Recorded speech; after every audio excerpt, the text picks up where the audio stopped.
Surup pan masala amadi atai hidak managi potlamsingda anoba excise duty amasung health cess Louba Houragani mamangda sanaramba maongdagi khara semdoklaga ngasidagi hauna sanariba tax lobagi maong asina maram oiraga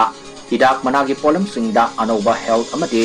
National Security Tax Louba Houragani ingkumja lisinganiga taraga tretagi GST sanahan kraba matungda hidak managi polam kudingmakta GST sada kunganipan Louba Houragani masigi sumatakta laingakna maximum retail price MRP da yumfam oiraga zarda khaini surup amadi atai hidak managi potlamsingda tax lobagi maong ama hongdokle surup natraga hidak managi makumda thariba retail price da yumfam oiraga GST Houragani laingaki revenue hengat hanabagi pandamda akhanaba thaurang asi lokhalakpani hairi nauna paikhalakliba thaurang asigi matung inna health amadi National Security ge tax thiba mathau taba maramna pan masala puthokliba company singna nauna amuk register tawagi tangai fadaba leire hidak managi polam puthokliba company singna CCTV camera install tawbaga loinana polam singadu saba madi packing tawbagi video recording ningthina thamgadabani masigi su matakta company singna factory machine kaya yamna sizinabage amadi nongmada pothok kaya yamna puthokpage haibadu excise authority singda pau pigadabani karigomba machine ama numit tarani mathau tawba yadrabadi hariba matamadugi oina excise duty hanthana logani pan masala amasung hidak managi polam sizinabagi sang ka hena wangkhalakpa amasung hariba polam sing asibu puthokliba company singna maong maril chumna tax thide haibagidamak laingang na khanaba thaurang asi lokhalakpani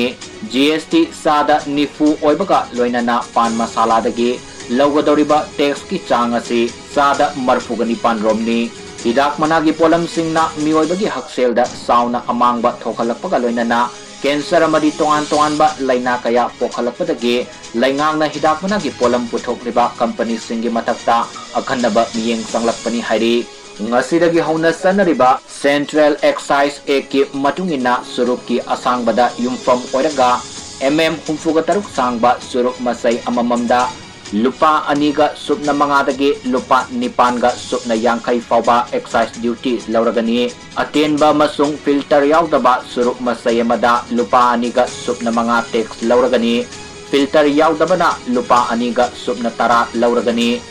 humfuga mangadagi humfu taraga manga fauba sangba filter yaudaba surup masayamada lupa ahunga subna taruktagi mari fauba Houragani humfuga taraga manga sangba surup masayamada lupa mangaga subna mari Houragani gudkha amasung khainida lauba excise duty sang sada marfuga taraga mathoi amasung sada marfuga nithoi oire